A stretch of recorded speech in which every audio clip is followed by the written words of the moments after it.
Good evening. I'm Kathryn Smith, General Director of Madison Opera. Thank you for joining me for a preview of our upcoming production of Astor Piazzolla's María de Buenos Aires.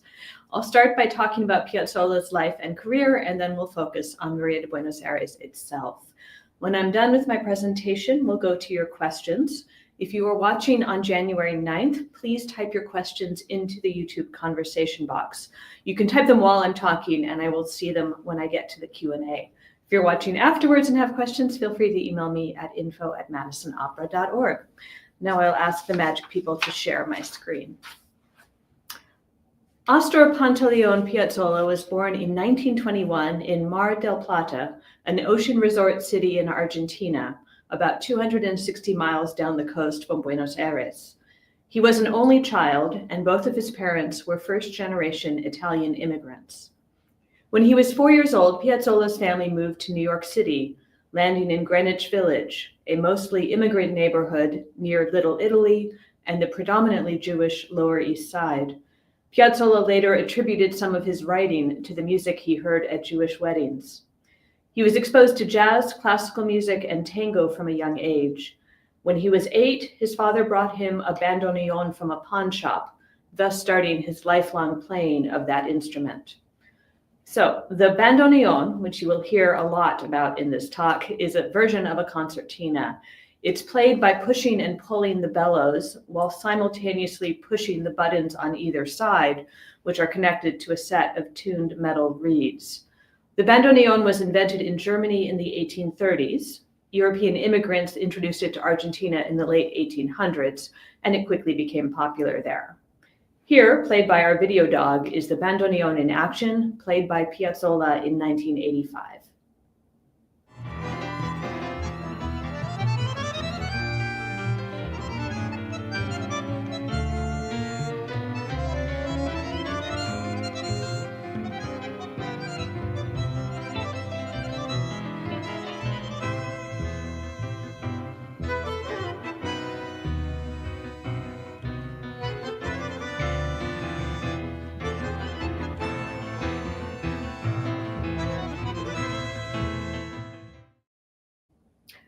Piazzolla once said, "It is a truly diabolical instrument, and one must be out of their mind to take it up." Nevertheless, he did take it up, having his first lessons during a brief visit to Argentina at age 11. Back in New York City, he started studying with a classical pianist who taught him to play Bach on his bandoneon. In 1934, he met the famous tango musician Carlos Gardel, and even had a cameo role as a paperboy in Gardel's movie, The Day You Love Me. Gardel invited Piazzolla to join him on his orchestra's tour, but his father said he was too young at age 13. That proved a fortunate decision, as Gardel and his entire orchestra were killed in a plane crash 1 year later. And the mention of Gardel brings us to tango, both the dance and the music. Tango originated in the 1880s in working-class districts of Buenos Aires and Montevideo, Uruguay. It is a partner dance and was frequently performed in bars and brothels before spreading throughout society. Tango music, which is generally in 2/4 or 4/4 time, developed at the same time. A tango ensemble, or orquesta típica, consisted of strings, flute, piano, and always bandoneon. Tango began to spread internationally around 1900 as dancers and orchestras from Argentina traveled to Europe and the US. The tango was controversial due to its sexual overtones and thus banned, or at least toned down, in some places.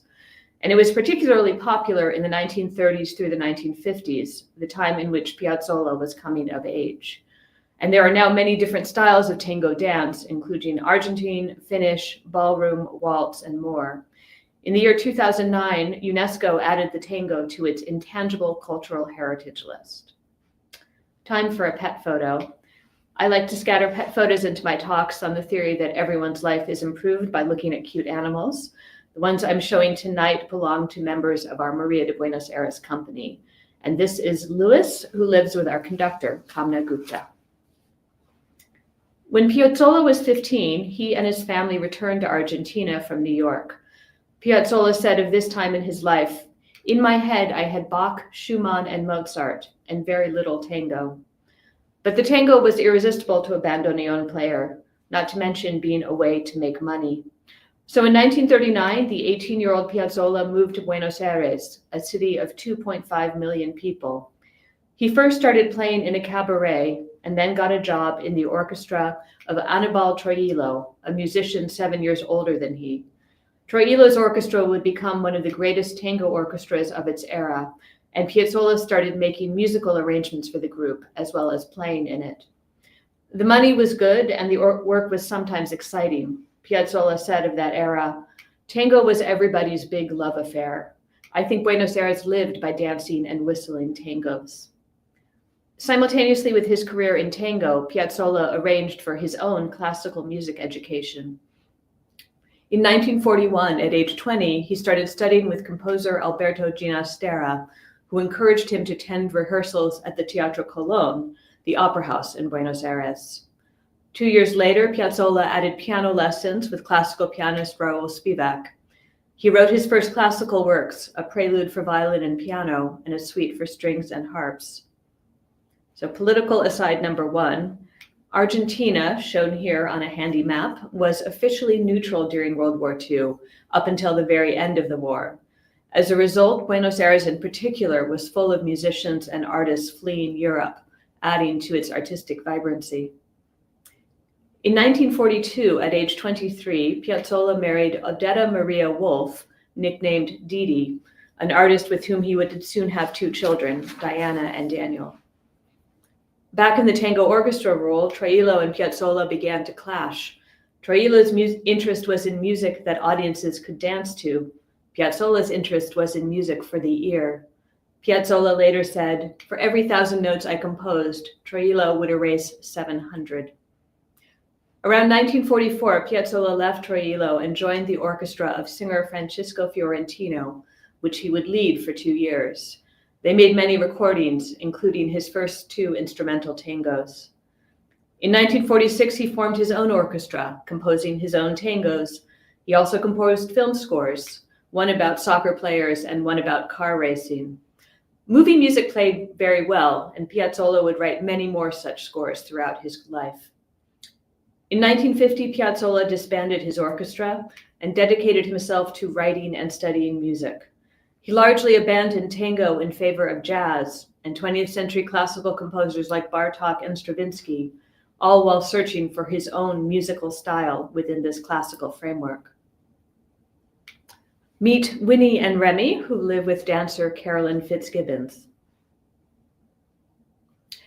A turning point for Piazzolla came in 1953 when he entered a piece called Sinfonia Buenos Aires into a competition for the Fabian Savitsky Award, named after the famous conductor.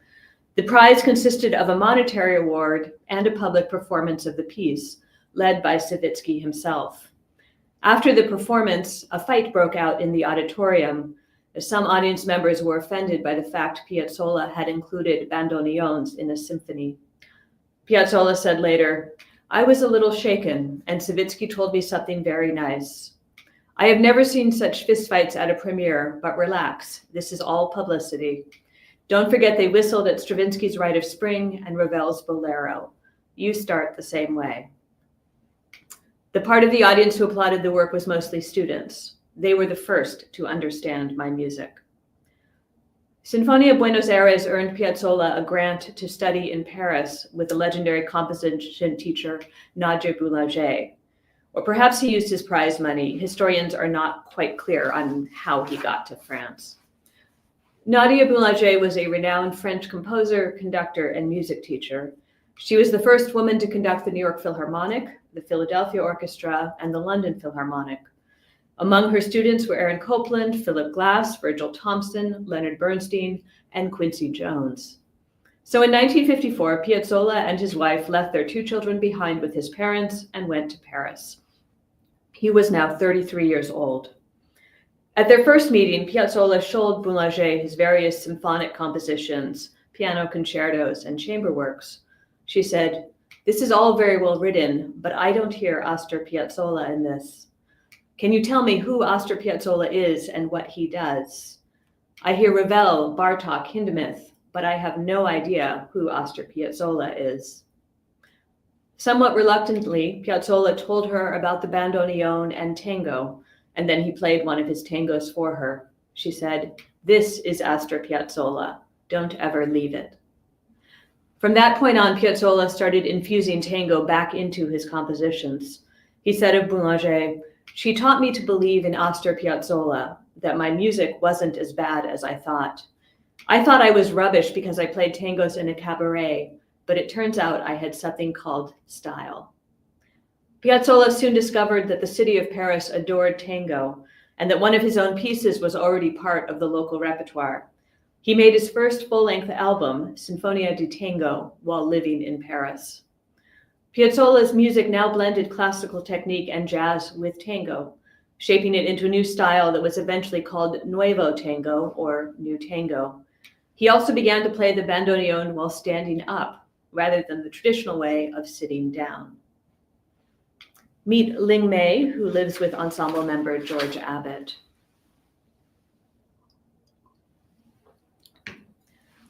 Piazzolla returned to Argentina in 1955 and formed his Buenos Aires Octet, a chamber group consisting of 2 bandoneons, 2 violins, a string bass, a cello, a piano, and a guitar. He spelled out his goals for the octet in detail, including to join together principally for artistic purposes, leaving the commercial side in second place, to raise the quality of the tango, to convince those who have moved away from the tango of the unquestionable value of our music, to conquer the mass public, to take overseas as an artistic embassy this musical expression of the land where the tango originated. He also specified that they would never play for dancing. Their music was meant to be listened to. His Nuevo Tango did not make him popular in Argentina, leading to a storm of criticism, insults, and even death threats in the years that followed. Unsurprisingly, the strongest criticism came from the most conservative political segments of Argentina. The more liberal segments embraced his changes. In an interview, Piazzolla said, "Yes, it is true, I am an enemy of tango, but of tango as they understand it." Referencing the way that technology had changed over time, he said, "If everything has changed, so must the music of Buenos Aires. Many of us want to change the tango, but these gentlemen who attack me do not understand it and never will. I will go on despite them." Over the decades, Piazzolla would prove vastly more popular and respected outside of Argentina, particularly in New York and Paris. Politics number 2. The political history of Argentina in the 20th century is far more than I can discuss here, but to put some basic parameters on it, there were coups and revolutions at regular intervals, and the country became a home for both the Jews fleeing the Nazis before World War II and the Nazis themselves, including Adolf Eichmann, afterward. Juan Perón served as democratically elected president of Argentina from 1946 until he was deposed by a coup in 1955. This was followed by 2 military dictatorships and 2 civilian governments over the next 2 decades. Back to Piazzolla. In 1958, he moved to New York City with his family. He put together a jazz tango quintet with which he made 2 recordings, but his attempts to blend jazz and tango were not particularly successful. When his father died in 1959, he composed what became his most famous tango to date, Adios Nonino. The same year, he joined a tango act led by 2 dancers, which toured around the US, playing places like New York's Waldorf Astoria. They even appeared on the Arthur Murray Show on CBS television. He returned to Buenos Aires in 1960 and plunged into a decade of writing, performing, and recording with groups of all sizes, in clubs, in theaters, and on television. Recordings included the first album consisting solely of his own compositions, and El Tango, a collaboration with Argentine writer Jorge Luis Borges. None of it made him much money. He was famous, but not wealthy. Piazzolla later said of this period in his life, "I played everywhere, out of conviction and also because I didn't have much choice. I went from playing at a whorehouse in Tucumán. The owner was filthy rich and wanted the pleasure of having Piazzolla play for his clientele, to the Philharmonic Hall in New York." He made excellent press copy, and articles about run-ins he had with people who hated his music abounded. One 1961 article said, Piazzolla has dared to defy a traditional establishment greater than the state, greater than the gaucho, greater than soccer. He has dared to challenge the tango. His friends and family had stories of taxi drivers who refused to pick him up and other taxi drivers who refused to let him pay for his ride. Piazzolla's standard line at the time was, "You can say my music isn't tango, but you can't say it isn't Argentina." Meet Ham, Swiss, and Rye, who live with principal coach and accompanist Scott Gendel. Piazzolla was approaching some kind of midlife crisis in the 1960s too. In 1966, at age 45, he left his wife after a fair amount of infidelity on his part. Piazzolla soon had a string of girlfriends, always younger than he, while also occasionally trying to reconcile with his wife. Divorce was illegal in Argentina, so they remained married until 1988. In 1967, he started collaborating with Uruguayan writer Horatio Ferrer. Their first work was María de Buenos Aires, which premiered in May 1968. We will come back to it, but for now, know that it was a decent critical success, but not a financial one. The year after María de Buenos Aires, the two men wrote Balada para un Loco, or Ballad for a Madman, which premiered in 1969 in a contest in Buenos Aires. It was performed by Amelita Baltar, who had sung the lead in María de Buenos Aires, and who was now romantically involved with Piazzolla too. As with Sinfonia Buenos Aires 16 years earlier, the premiere of Ballad for a Madman was raucous. Fortunately, there is some not great footage of it. Here is a clip. Y el loco, loco mío, qué sé yo, provoca campanarios con su risa y al fin me mira y canta media voz. Quéreme así, piantao, piantao, piantao. Trépate a esta ternura de locos que hay en mí. Ponete esta peluca de alondra y volá conmigo ya. Baltar said later, "It was even difficult for me to hear myself because of the shouting and insults. Some audience members loved the piece, some hated it, and the two of them got into a fight." The song was awarded first prize by a jury of musicians, but the festival organizers then replaced the jury with a popular vote, and Piazzolla's song was demoted to second place. But Ballad for a Madman quickly became a massive hit. Its first recording sold 200,000 copies in its first few weeks, numbers that were more akin to what the Beatles were doing. Piazzolla finally had musical validation and success in Buenos Aires. He was now 48 years old. The next few years saw a constant level of performances between South America and Europe. He wrote a wide variety of pieces, including an oratorio, which premiered in Germany. He made numerous recordings, including Piazzolla at the Regina, the first live album recorded in Argentina. And he reunited with Anibal Trillo for a joint recording of tango, both old and new. He started a new chamber group in 1971, a nonet called Conjunto 9 or Set 9. It ran into financial trouble within a couple years and dissolved. In 1973, when he was 52 years old, he had a heart attack. Among other issues, he had been smoking an average of 100 cigarettes a day. He later said, "When I recovered, I had to face reality. I had left behind a very creative period, but I was nearly ruined financially. I was past 50 and I had to start over again." He moved to Italy that year thanks to a contract with music publisher/manager Aldo Pagani, who gave him an apartment and a salary to record anything he could write. This included Libertango, a title that combined liberty with tango, followed by a collaboration with saxophonist Jerry Mulligan a few months later. For the first time in his adult life, Piazzolla started making very good money. In 1976, he made a step into rock music with his electronic octet, which included electric piano, electric bass, and his son Daniel on synthesizers. After a couple of years, he disbanded the group, saying criticism had made him reflect, "I am Piazzolla, my music has to do with tango. What do I have to do with jazz fusion?" He formed a new quintet with which he would tour the world for the next decade and returned to writing chamber music and symphonic works. So going back to his personal life, he and Amelita Baltar broke up in 1975, partly due to his jealousy over her successful career. He even demanded she stop singing altogether. He also tried to reconcile with Didi, his wife. In 1976, he met Laura Escalada, a singer and television performer who was more than a decade younger than him.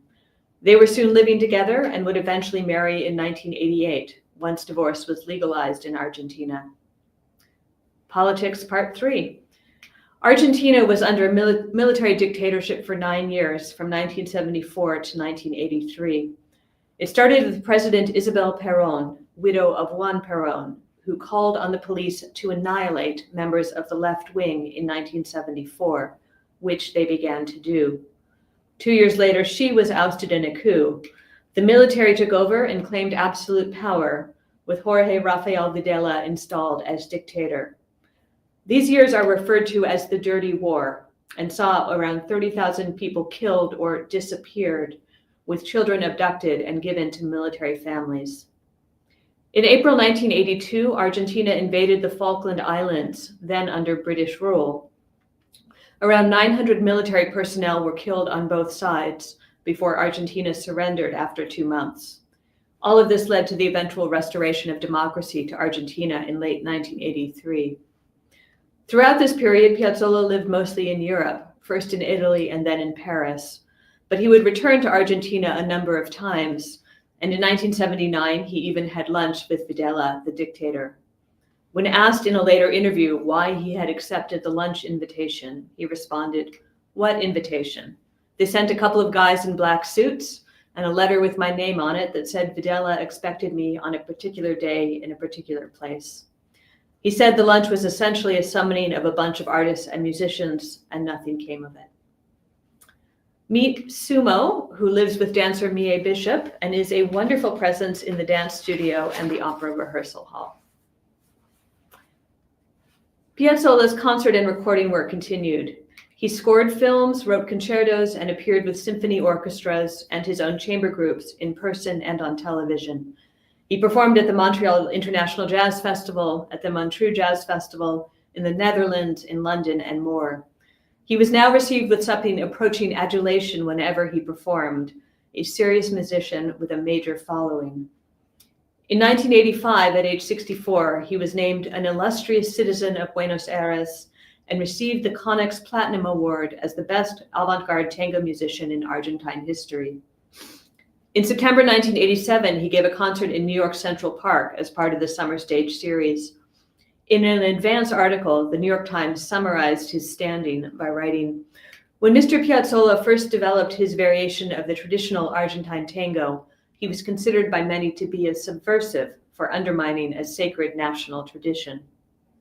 Since the 1960s, the composer-arranger, whose music incorporates influences as far-reaching as Bach figures, Ravel harmonies and textures, and boogie-woogie bass lines, has been recognized as the father of modern tango music. The next year, he toured Japan, and then he had quadruple bypass surgery. He was now 66 years old.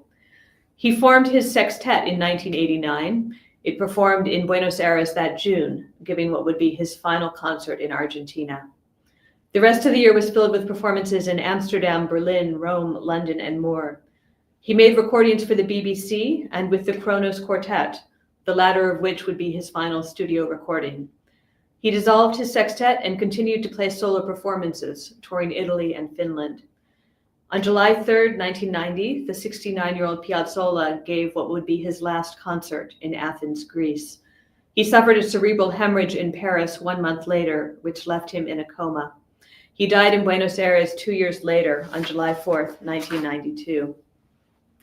Over his lifetime, Piazzolla had led numerous orchestras and chamber groups, playing bandoneon in all of them. Biographers estimate that he wrote around 3,000 pieces and recorded around 500. He composed music for over 50 films and made about 40 studio albums. And his music continued long after his death. By some counts, Liber Tango from 1974 has appeared on over 500 separate musical releases. Adios Nonino, written in 1959, has been recorded more than 170 times. In his hometown of Mar del Plata, a town square is named after him, as is the airport. And I will close this section with a bit more of Piazzolla playing his own music. This is Adios Nonnino, performed in 1984.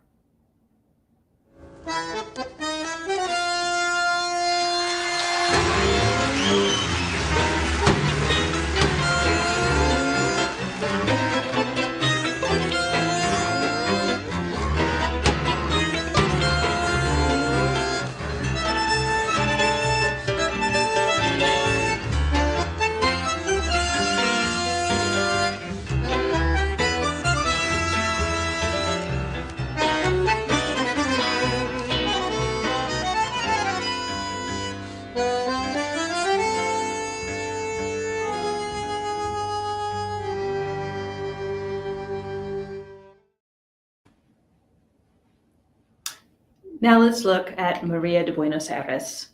I will start by telling you that it does not have a normal linear plot.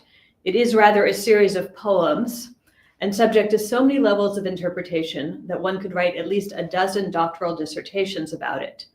I also do not have good photos or video to illustrate the opera, so we'll be playing some audio instead.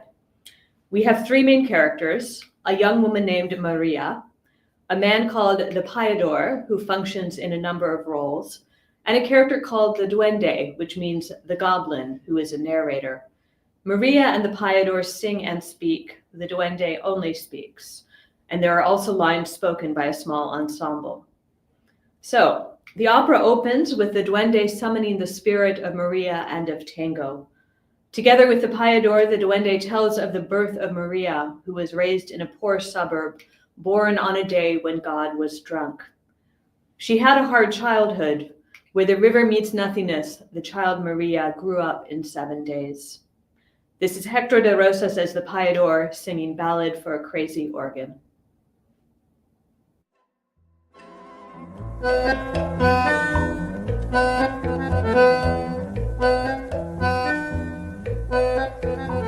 La pequeña nació un día que estaba borracho Dios. Por eso en su voz dolían 3 clavos zurdos. Nacía con un insulto en la voz. 3 clavos chuecos, un día estaba mufado Dios. 3 clavos negros, un día que estaba de estaño Dios. María herself sings, declaring herself to be completely connected to Buenos Aires, saying, "I sing a tango that no one has ever sung." This is Julia Zenko singing Yo Soy María.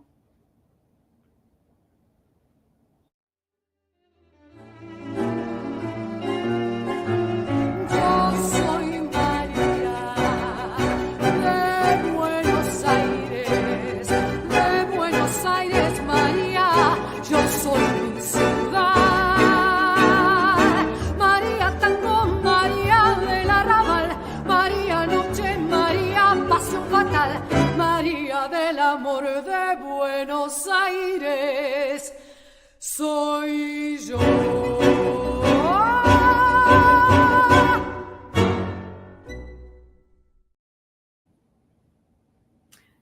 The Payador and Duende continue to tell Maria's story. She becomes a sex worker, tempted by what the text calls tango fairy tales, and is assaulted in the streets and in brothels. She is killed by denizens of the underworld, and strange funeral rites are held. The shadow or ghost of Maria returns to haunt the streets of Buenos Aires, singing to the trees of her old neighborhood. The Payador leads a group of psychoanalysts in asking Shadow Maria about her dreams and childhood. This is Aria de los Analistas, sung by Hector de Rosas and Amelita Baltar.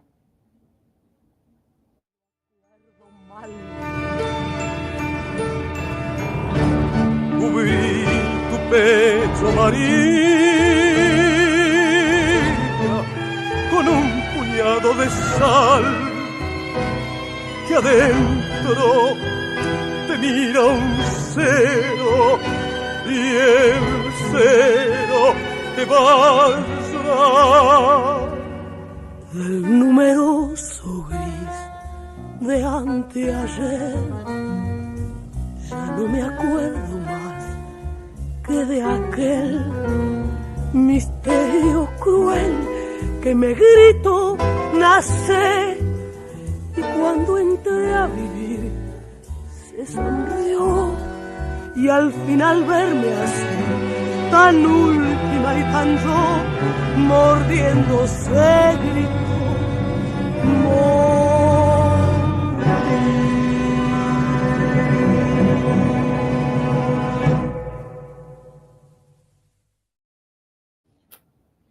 The Duende leads the people of Buenos Aires in seeking the Shadow Maria. In the final scene, Shadow Maria gives birth to a girl. As Shadow Maria hums, the Payador and El Duende hail their Maria. Presagio eres entre todas las De mujeres, Buenos Aires, de nuestra olvido eres María, entre todas las mujeres, nuestra presagio eres María. entre todas las mujeres, de olvido eres entre todas las mujeres.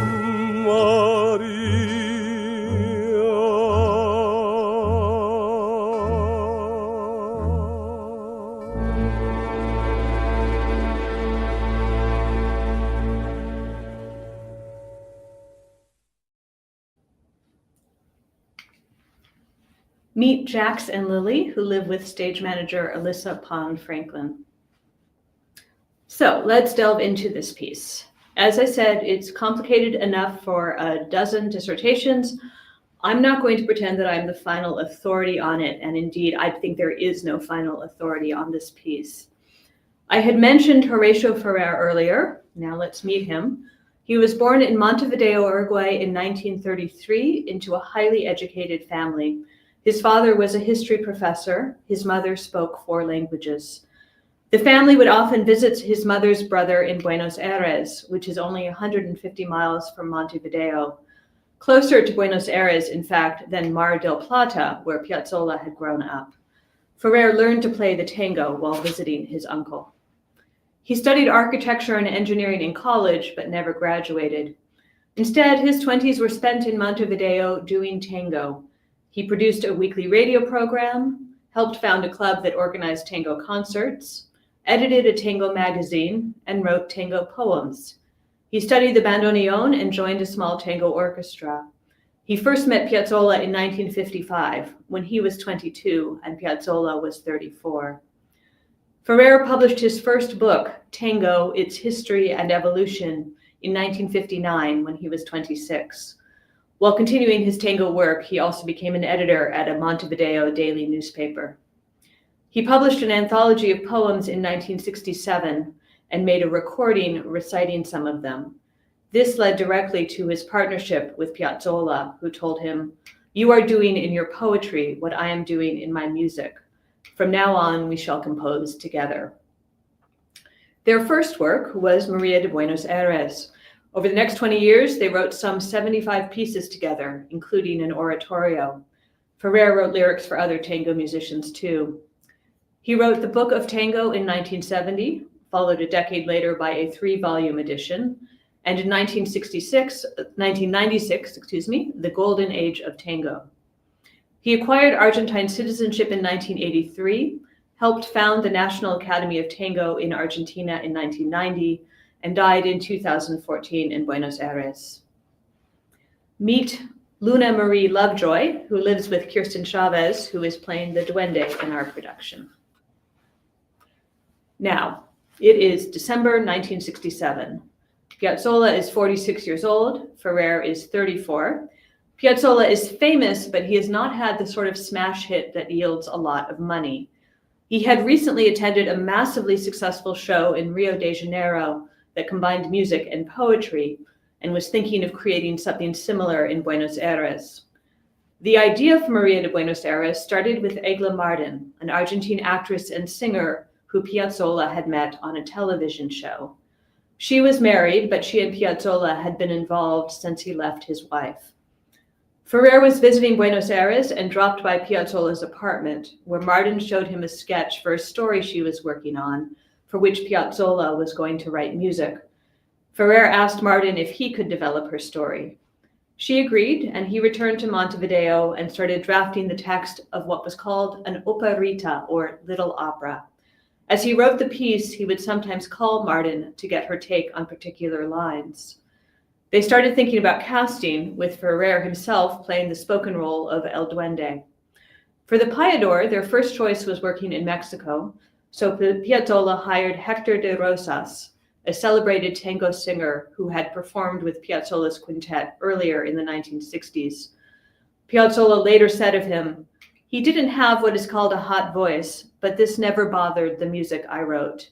He was one more instrument, a flute, in the quintet. He put his voice right where it should go." Egla Martin was supposed to sing Maria, of course, but personal matters came to a head.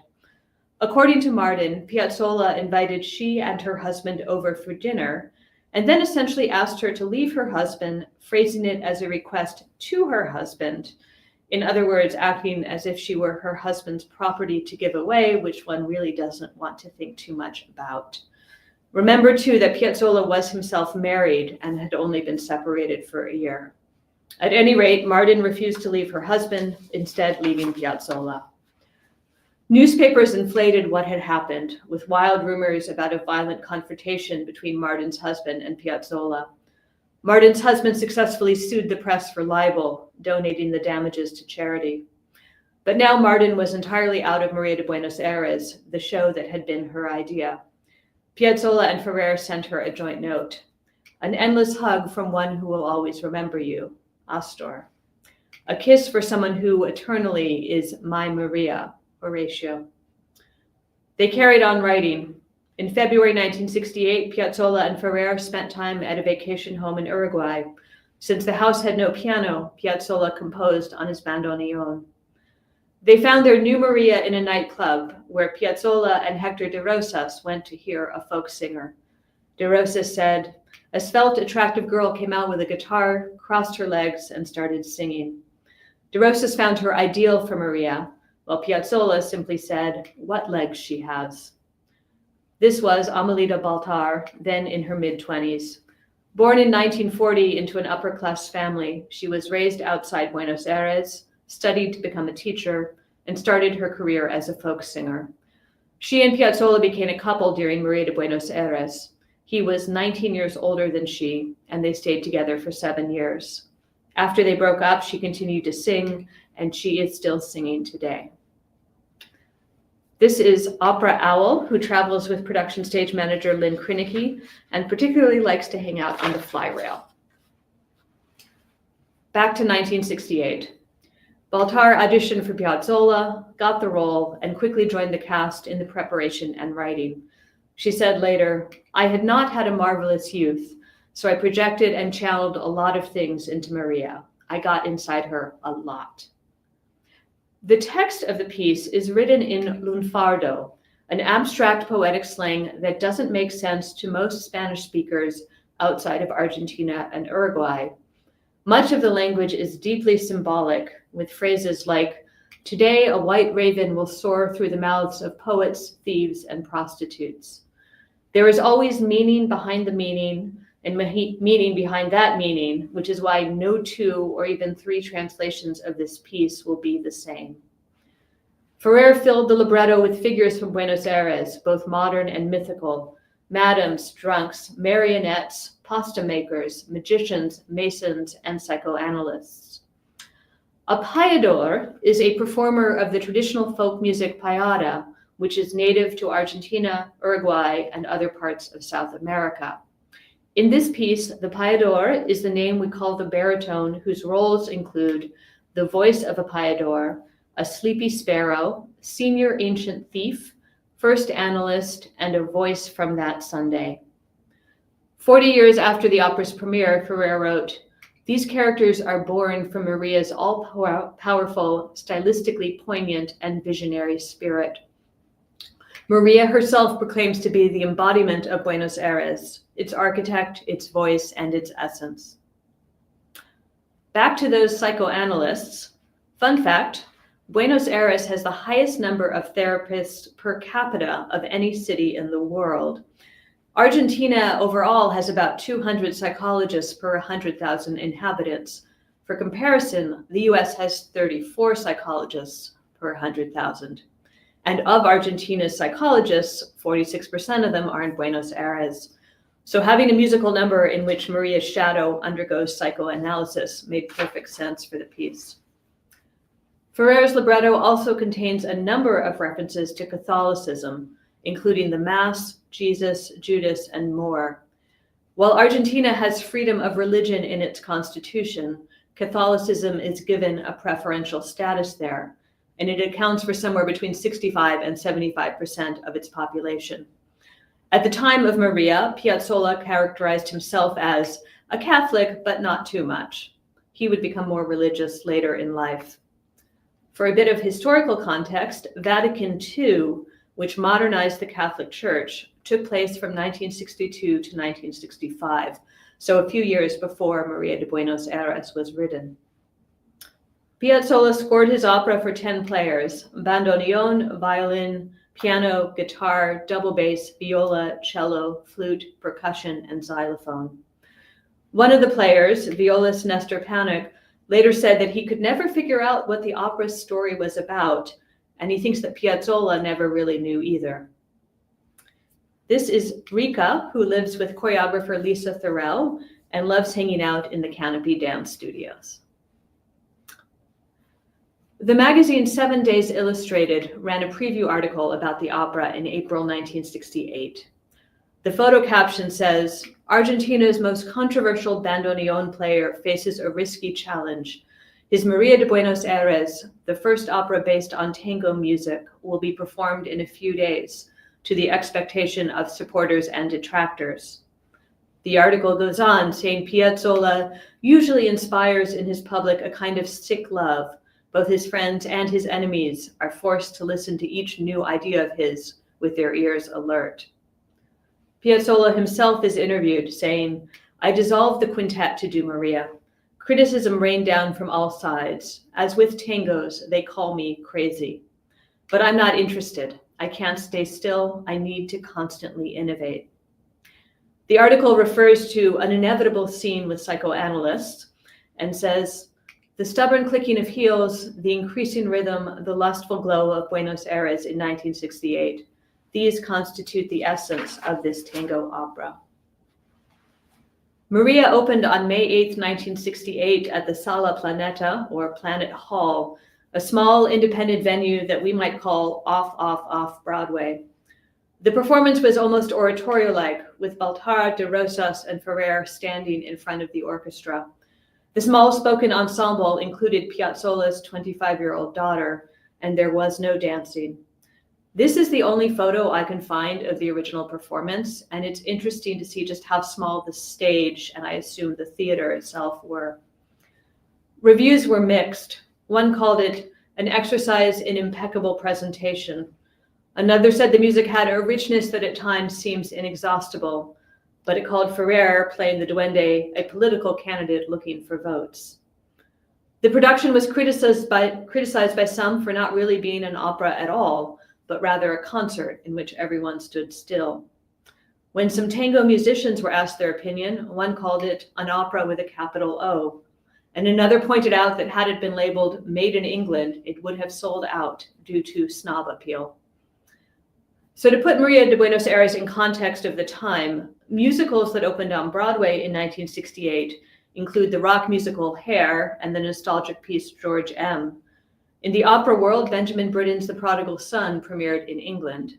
And in the rock world, the Rolling Stones, the Beatles, Jimi Hendrix, and the Kinks all released major albums. Maria played through the summer of 1968 with full houses for a couple months, but then business fell off. Note the headline on this ad, "The Controversial Show That Disturbs Buenos Aires." Towards the end of the run, the Musicians Union threatened to stop the show due to non-payment. Amelita Baltar later said she was not paid at all during the final month of the run. It finally closed in August 1968, having played over 120 performances. Piazzolla had financed the production himself with a bit of help from his friends. He sold his car and took out a loan, putting about $12,000 into the show, the equivalent of over $100,000 today. A year later, he told a journalist that it was much more important to be broke with María de Buenos Aires than to have done some garbage and be flush. Piazzolla's record label, Philips, refused to record the piece. A new company, Trova, agreed to make the recording and then release it once Piazzolla's contract with Philips had expired. During the recording session of what became a double album, the musical director of the label said, "It's Bartók. Only Astor could create something like this." That recording was broadcast in December 1968, and it's mostly what I played for you when I was describing the opera. And that was sort of the end of Maria for a while. One of its instrumental sections became the theme song for an Argentine television news program a year later. As for Piazzolla, he went back to his normal kind of performances, now sometimes including music from Maria, usually with Baltar singing. As noted, he and Ferrer continued to write together and had a much bigger hit, Ballad for a Madman, a year after Maria, performed by Baltar. Meet Crisper, Rugby, and Ima, who live with dancer Carolyn Fitzgibbons.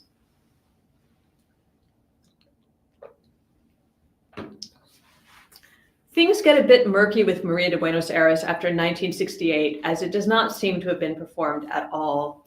It first turns up again almost 20 years later, when a version was produced in France in 1987, substantially revised by Jorge Zulueta and Jacobo Romano. It was now in 2 acts instead of 1. There were 7 stingers instead of 2. Most of the spoken lines were gone, and it had a full staging, including dancing.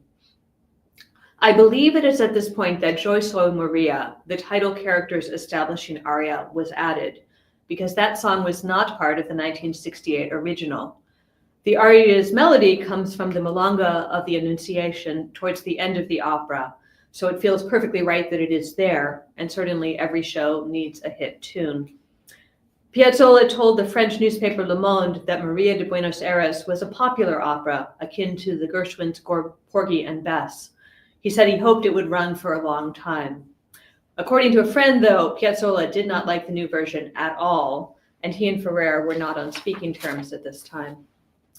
The revised Maria premiered in November 1987 in a small city in northern France. The British magazine Opera liked it, but French critics panned it, saying the use of the bandoneon was the show's only redeeming feature. Performances were given in 2 other French cities, but it didn't last long.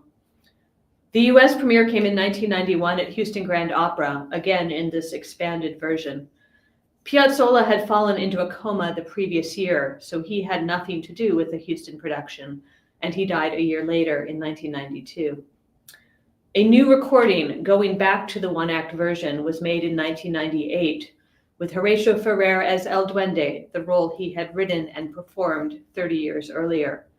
Yo Soy Maria was included, but the rest of the piece was closer to the 1968 original. So that version, with the 3 main characters, the ensemble, the aria, Yo Soy Maria, and usually dancers, became the way María de Buenos Aires was performed on stage, and the 90-minute piece swiftly took flight. Its UK premiere was in the year 2000, and within roughly a decade, it was performed in Italy, Portugal, Russia, Australia, Sweden, Croatia, and of course, the United States. Indeed, it is now one of the most performed Spanish-language pieces in the world. In the 24-25 season alone, there are productions in Vienna, Sao Paulo, Berlin, Cologne, Hanover, Warsaw, Lisbon, and Madison, Wisconsin. Productions have varied wildly, unsurprisingly. The piece was written in 1968, but it has been set in the late 1970s during the Dirty War. It has been set in the 1950s, and it has been set in no time in particular. The Payador, written for a baritone, has been played by a woman, as has the Duende, the non-singing role. One can decide that the piece is largely about sex, or it's about politics, or it's about religion. Productions have been staged in small cabaret spaces, in grand opera houses, and everywhere in between. This will be Madison Opera's first production of María de Buenos Aires, and this is our cast. Maria is sung by Kelly Guerra in her debut with us. Kelly is from Los Angeles and has sung with the Metropolitan Opera, Opera Santa Barbara, Kentucky Opera, and Fort Worth Opera. El Payador is sung by Laureano Quant in his debut with us. Laureano is from Barranquilla, Colombia, and a recent graduate of the Ryan Opera Center at Lyric Opera of Chicago. He has also sung at Wolf Trap Opera and Stuttgart Opera. El Duende is performed by Kirsten Chavez. Kirsten was raised in Kuala Lumpur, Malaysia, and also Albuquerque, New Mexico. She debuted with Madison Opera at Opera in the Park 2006 and has sung the title role in Carmen all around the world. Joining the three principals are 7 dancers from Canopy Dance, Madison's own contemporary dance company. They have also appeared with us in The 7 Deadly Sins and Florencia and El Amazonas. Canopy's co-artistic director, Lisa Thorell, is the choreographer.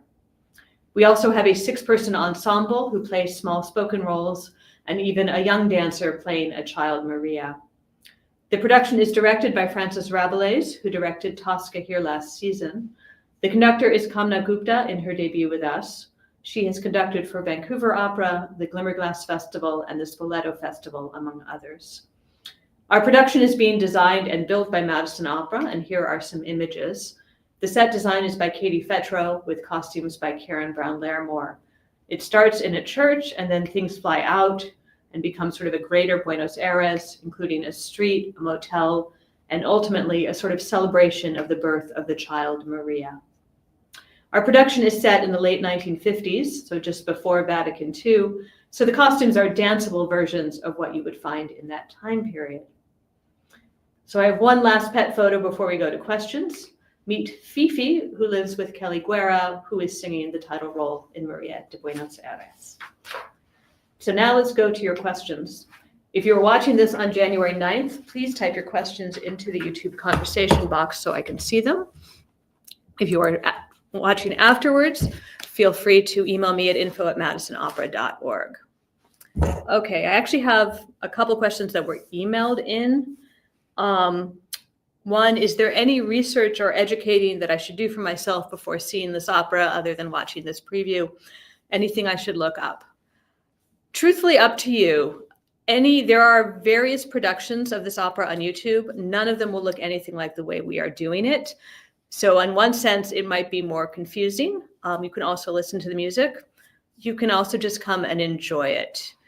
I always say every opera we should do, you should be able to just come and enjoy. I think this one helps to know a little bit about why it's so strange and why the Spanish is not what you're expecting. But you can also just come sit down and enjoy it. Other question, the biggest takeaway you want the audience to experience from the piece?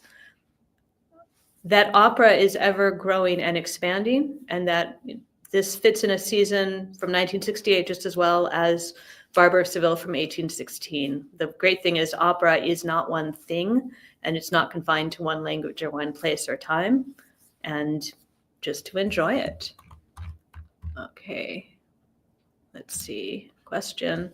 Is the bandoneon related to the accordion? What are the differences? I would assume so, because they're played somewhat similarly. The accordion, of course, has a keyboard, an actual keyboard, and not the metal rods. It's also smaller and probably easier to carry around. Beyond that, don't know, truthfully. Hi, Pete. With so many productions, and especially in the last 20 few years, why are there so few videos on YouTube or elsewhere? Copyright issues. So copyright issues often of performance. You cannot just film, you won't just find like a Madison Opera production on YouTube. So there is a production from Geneva, for example, that's on there that was broadcast. Again, also there are versions, but they probably just don't make sense out of context. But the 1968 recording is fully on YouTube. The 1998 recording is fully on YouTube. So there's definitely stuff to hear. Also, next question. The royalties to put on this piece. Well, if you haven't, you would think I would have that off the top of my head. I do remember that it is weird, and I'm going to get this slightly wrong, but evidently Piazzolla was not great in how he set up royalties with his works. And there's been a fair amount of mess since his death as to who controls what. So we had to do 2 different contracts with 2 different companies to get rights to this piece. It's not terribly expensive. It's not like doing a Rodgers and Hammerstein piece, frankly, but it is not doing Mozart. I will also add, take this question down, one of the things about it, because it's such a weird piece, the piano vocal score doesn't have lyrics in it. The singers have to sort of learn the lyrics and put them with the notes in the score. Je Soy Maria is not in the piece because it wasn't written in 1968. So we're just calling this the most unusual way of doing opera any of us have ever done, and saying it's very cool. We will do it together. And then another question I had in advance, are there other operas similar to this one that you would like to produce? I can say I've yet to come across any piece like this in my years of opera going. I will also say I love pieces that combine dance and music like this. I love doing Seven Deadly Sins a couple years ago. I love it when we confuse art forms in a way that is natural and organic. So hopefully there are pieces out there that we can do. Let's see. And I think I don't see any more questions. Cool. I'm going to draw this preview to a close. Thank you for joining me. I hope you enjoyed it. It gave you a little thing to smile about tonight. I hope you'll consider coming to see María de Buenos Aires. Have a great night.